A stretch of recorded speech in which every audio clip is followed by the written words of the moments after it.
comédien, nous avons 2 comédiens. La vie n'est-elle pas belle? Donc nous attendions Guillaume Vert et nous avons en plus Cédric Collin.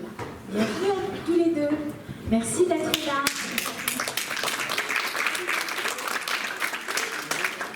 Bonjour l'horrible.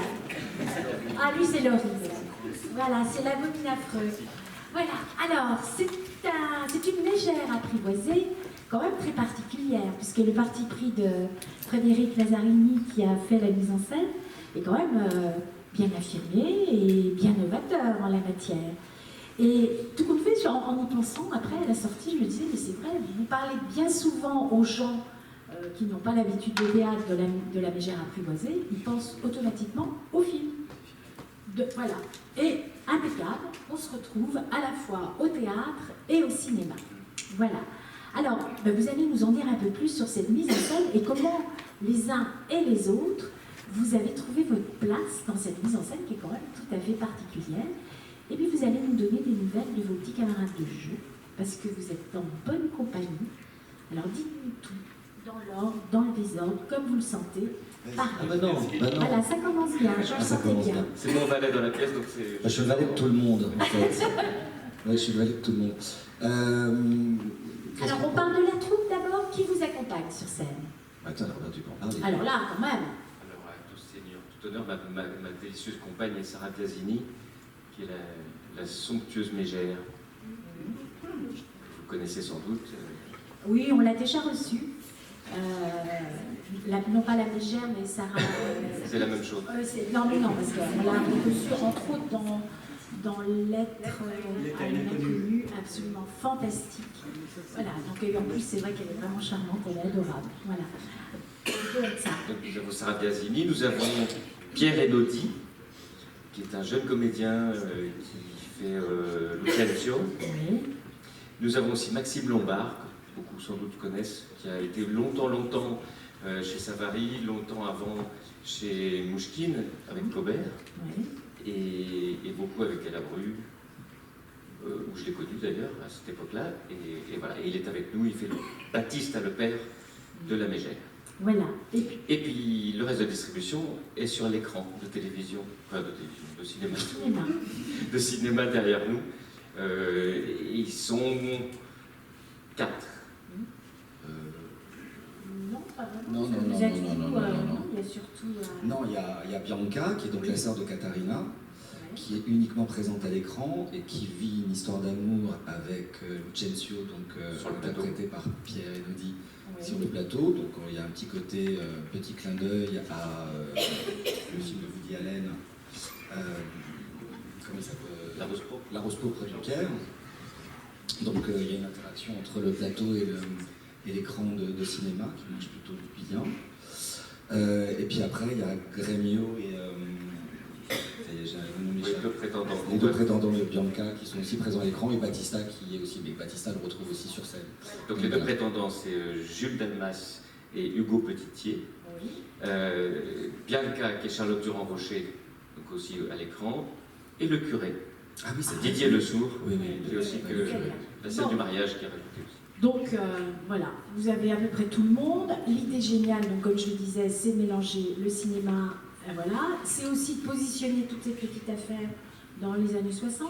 Dans les années 50, en Italie. 60, voilà, en Italie. Tant qu'à faire, soyons fous. Alors, on explose tout. Alors, maintenant, racontez-nous un peu comment on trouve sa place, comment on déménage un peu la pièce dans cette mise en scène quand même assez étonnante. Très peu d'accessoires, Oui. très Décor assez sobre. minimaliste, oui. C'est vrai, vraiment, hein. Et on voyage, on Oui, marche. parce que Voilà. le lieu doit pouvoir représenter un peu tout. L'histoire se passe à Padoue, chez Shakespeare, donc c'était assez facile pour elle d'imaginer que ça se passait à Padoue, Oui. en Italie. Et il fallait que ça puisse représenter une place de village où il y a les bancs pour regarder le cinéma, le soir d'été. Ça doit pouvoir représenter ça, ça doit pouvoir représenter le linge qui sèche, comme dans les villes italiennes, comme dans le cinéma italien des années 60. Il y a plein de références, en fait, un peu à droite à gauche, avec le cinéma italien de ces années-là.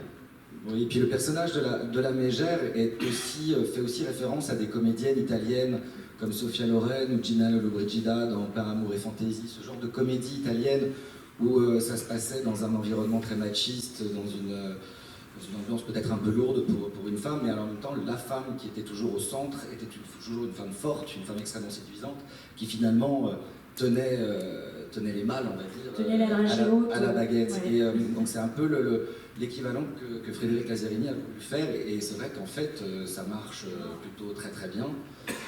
L'affiche aussi fait référence, non pas à la comédie italienne des années 50, mais plutôt à un autre film mythique qui est Autant n'emporte le vent, parce que Vivian Leigh et Clark Gable, c'était aussi l'histoire de la mégère.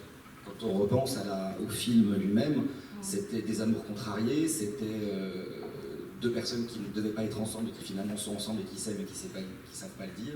C'est un peu l'histoire de la mégère, qui est aussi une pièce sur le désir, et principalement sur le désir. Oui, parce qu'elle est partie sur l'idée, pardon de te couper, que dès qu'ils se voient la première fois, Petruccio et Catarina tombent amoureux. Et c'est le cas du film de Zeffirelli aussi, c'est exactement la même chose. C'est Burton et Taylor tomberaient dingues tout de suite en se voyant. Donc c'est la référence. Voilà. Alors, vous jouez à la perfection ce rôle de... Ah bah, vous êtes bien gentil. Ah bah En oui. fait, c'est vrai que l'idée à la base, quand Frédéric m'a proposé ce rôle, c'était de dire non. Parce que je me souviens d'avoir joué Lucencio il y a très très longtemps. Et Petruccio, c'était Claude Giraud, donc je voyais... Et puis dans tous les films que j'ai vus, enfin, toutes les pièces, que chaque fois Petruccio, c'est un gars costaud, quoi. C'est le mal. Et je représente a priori pas tout à fait ce mal-là. Mais on ne rit pas. Et donc je lui ai dit que c'était une bêtise. Et puis comme on se connaît très bien, ça fait 20 ans qu'on joue ensemble, qu'elle me met en scène, on a une grande complicité, elle a dit fais-moi confiance, on va emmener Petruccio vers un autre chemin qui sera plus la comédie à l'italienne en fait. Elle m'a fait regarder des films avec Gassman, elle m'a fait regarder des tas de choses qui m'ont beaucoup guidé et intéressé et puis décomplexé sur le personnage. Alors vous n'êtes pas mieux, hein, parce qu'en fait, effectivement, vous êtes le valet de tout le monde, mais enfin, vous êtes surtout un sacré complice. Mais je suis complice d'un peu tout le monde, c'est-à-dire qu'en fait, Tranio, mon personnage est un personnage un peu composite, puisque une pièce de Shakespeare, généralement, c'est entre 10 et 13 personnages, donc on peut imaginer que pour qu'on soit uniquement 5 sur scène, plus quelques-uns sur l'écran, et que la pièce ne dure qu'1h30, c'est qu'il y a eu des coupes, il y a eu des arrangements, etc., même si l'adaptation est très très fidèle malgré tout à l'œuvre. Donc moi je me retrouve à avoir un personnage assez composite, avec des répliques qui n'appartiennent pas forcément à Tranio, mais qui appartiennent à d'autres valets de la pièce. Donc on a un peu l'impression parfois que je suis un peu une girouette, c'est-à-dire que je passe de l'un à l'autre, mais en même temps le chemin il se construit assez facilement, puisque je suis d'abord le valet de Lucencio, et il faut absolument que je l'aide à ce que Catarina soit mariée pour que Bianca puisse elle aussi se marier avec lui. Et donc je me retrouve du côté de Petruccio pour être sûr que tout se passe bien du côté de Petruccio et Catarina. Et après je reviens vers mon premier maître. Mais voilà. Alors c'est très enlevé, hein, vous bougez beaucoup, Oui. c'est vraiment waouh. Et puis on va parler de Sarah, qui est absolument délicieuse dans ce rôle, et qui donne le maximum de sa colère, de son amour aussi, puisque même dans la colère, il y a l'amour vis-à-vis de son vilain mari. Voilà. Et il y a une petite controverse quant à la fin, où il y a une page qui est dite par Sarah, justement, une page écrite par Virginia Woolf, et concernant justement la condition féminine. Et parfois, ça a choqué certains, puisqu'en soi, la pièce suffisait pour dénoncer un peu... voilà, donc je voulais avoir votre sentiment. Si je puis me permettre, en fait, dans la pièce, Catarina, à la fin, fait tout un monologue où elle raconte pour l'asservissement de la femme à l'homme, volontaire, qu'il faut être dévoué à son mari, qu'il faut mettre ses mains sous les pieds. Voilà. Ouais. Et si on finit la pièce là-dessus et qu'il n'y a pas de mise en abîme, ça peut être choquant. On peut se dire, oui, bon, c'est du second degré, mais il n'y a pas de mise en abîme. Or, dans la pièce originale, chez Shakespeare, tout ça est une comédie jouée devant un Une pièce dans la pièce. Un ivrogne C'est à une qui pièce dans on la joue la pièce. comédie. Or, plus personne ne montre tout ça. Ouais. Donc si on la joue uniquement en premier degré, c'est choquant. Donc il faut remettre la perspective, il faut remettre cette perspective-là. Donc elle a choisi ce texte de Virginia Woolf qui parle de Shakespeare, qui est un point d'orgue intéressant et qui de toute façon est dans la comédie aussi, puisque Oui, tout à ça fait, fait rire c'est le dans public. ça fait rire le public. Mais à la sortie, pour avoir entendu, les gens disaient c'est pas la peine d'en remettre une couche, on avait bien compris. Mais ça dépend, parce que Ça vous dépend. avez Oui. différents retours. Vous avez des personnes qui effectivement considèrent que c'est absolument pas nécessaire et qu'on a très bien compris que c'était du second degré. Et puis de monter une pièce à l'heure actuelle, à l'époque du MeToo, cette pièce-là, il Oui, est évident que parler de l'asservissement d'une femme à l'homme, ça n'a pas de sens. Donc c'est forcément du second degré et c'est une critique de ce qui a pu se faire et ou de surtout ce qui ne devrait pas se faire, quoi. Mais certaines personnes trouvent que c'est quand même utile d'avoir ce contrepoint, ne serait-ce que le texte de Virginia Woolf ne vient pas contredire ce qui vient de se dire. Elle vient juste dire il y a un moment donné où ça n'a pas été possible, où les femmes ne pouvaient pas s'affirmer en tant que telles, qu'elles devaient forcément être épouses ou filles d'eux, mais pas femmes. Sinon c'était une sorcière, c'était une fée, enfin voilà, elle n'était pas dans la société, quoi. Et ce texte-là vient juste dire, voilà, il y a un temps pour tout, ça viendra. La poétesse, celle qui n'a pas pu parler, elle arrivera à parler. On l'attend. Et quand ce sera le bon moment, elle parlera. très bien. Alors, dans tous les cas de figure, ce que je tiens à dire, c'est que, y compris cette page de Virginia Woolf, tout est parfait.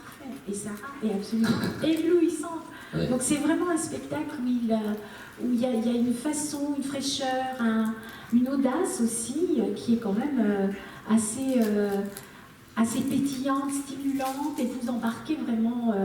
Moi j'étais dans les toutes premières, et franchement le public est acquis, et ça doit se vérifier régulièrement, je pense. C'est assez étrange parce que quand on la joue, on a parfois l'impression que l'écoute est là, mais on sent comme quelque chose qui n'adhère pas complètement, ce qui est complètement après faux, puisque au salut, on le voit bien, on le sent bien.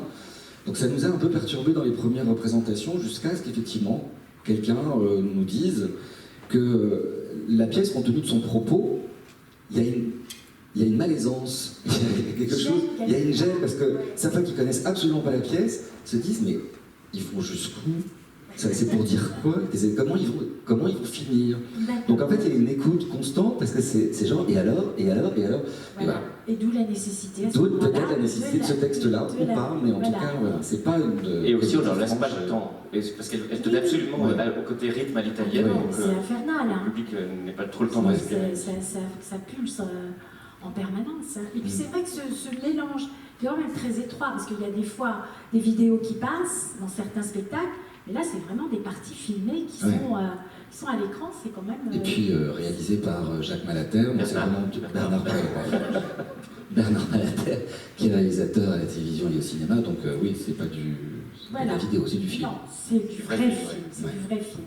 Voilà, alors, faut y aller, hein, franchement, parce que c'est un très beau moment de théâtre, c'est surprenant, ça impacte, franchement, on passe un très joli moment. Mais nous aussi, on est très heureux. Voilà, alors c'est très simple chez eux. Donc c'est à l'Artistique Théâtre. Donc les mardis, vendredis, samedis, c'est à 20h30. Les mercredis et les jeudis pour les couches-tôt, c'est à 19h. Le samedi, c'est à 16h30 et le dimanche à 17h. Les 2 jours, génial.